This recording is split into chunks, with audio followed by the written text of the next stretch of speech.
The bodies of 6 foreign aid workers killed in Israeli airstrikes have started the journey back to their home countries. They were transported Wednesday out of the Gaza Strip and into Egypt.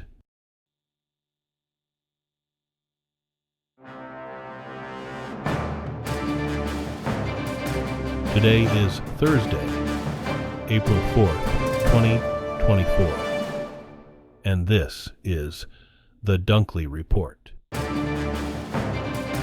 Rescuers are searching for missing people and working to reach hundreds who became stranded when Taiwan's strongest earthquake in 25 years sent boulders and mud tumbling down mountainsides, blocking roads.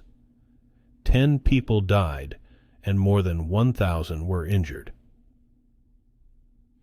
Wednesday's powerful quake struck during the morning rush hour, sending school children rushing outdoors and families fleeing their apartments through the windows. The ground floors of some buildings collapsed, leaving them leaning at precarious angles. Some 200 residents of Hualien County, near the epicenter, were staying in temporary shelters, and the main road linking the county to the capital was still closed Thursday afternoon. But much of Taiwan's day-to-day life returned to normal. The bodies of 6 foreign aid workers killed in Israeli airstrikes have started the journey back to their home countries. They were transported Wednesday out of the Gaza Strip and into Egypt. That's according to Egyptian state television. The 3 British citizens, a Polish citizen, an Australian, and a Canadian-American dual national, worked for World Central Kitchen, an international charity. Their Palestinian driver was also killed. They were distributing food that had been brought into Gaza through a newly established maritime corridor late Monday when Israeli airstrike is targeted. There are 3 vehicles, killing everyone inside. Israel has acknowledged carrying out the strikes by mistake and says it has launched an independent investigation. A top U.S. commander in the Middle East is acknowledging concern about retaliatory attacks on American forces there. That's after airstrikes widely attributed to U.S. ally Israel killed commanders of Iran's Revolutionary Guard Corps Monday in Syria. The U.S. says it was quick to tell Iran it played no role in the strike. But Iran's leaders have warned Americans they would be held accountable. U.S. forces in Iraq and Syria have been frequent targets for Iranian allied militias there. The top U.S. Air Force commander in the region, Lieutenant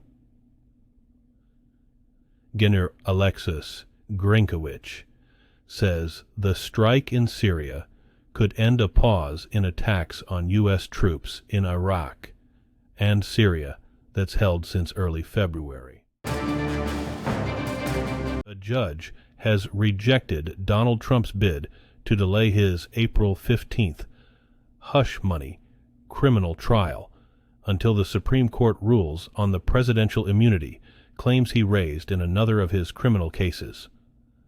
Manhattan Judge Juan M. Merchan deemed the former president's request untimely, ruling that his lawyers had myriad opportunities to raise the immunity issue before they finally did so in a March 7th court filing.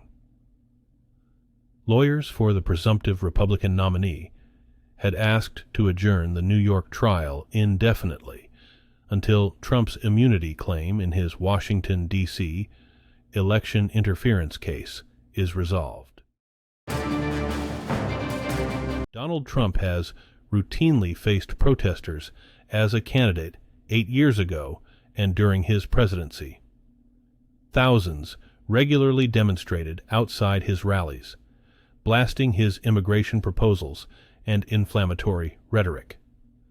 More had voiced their disapproval inside. But as he runs again, for a second term on an agenda that is arguably more extreme than the one he ran on then. Mass protests are a thing of the past. Instead, it is Trump's rival, President Joe Biden, who is routinely interrupted and confronted amid growing fury from pro-Palestinian activists over his administration's support for Israel in its war against Hamas. Prosecutors in Michigan are recommending at least 10 years in prison for two parents who are the first in the U.S. to be held criminally responsible for a school shooting. Jennifer and James Crumbley will return to court on April 9th, weeks after being convicted of involuntary manslaughter.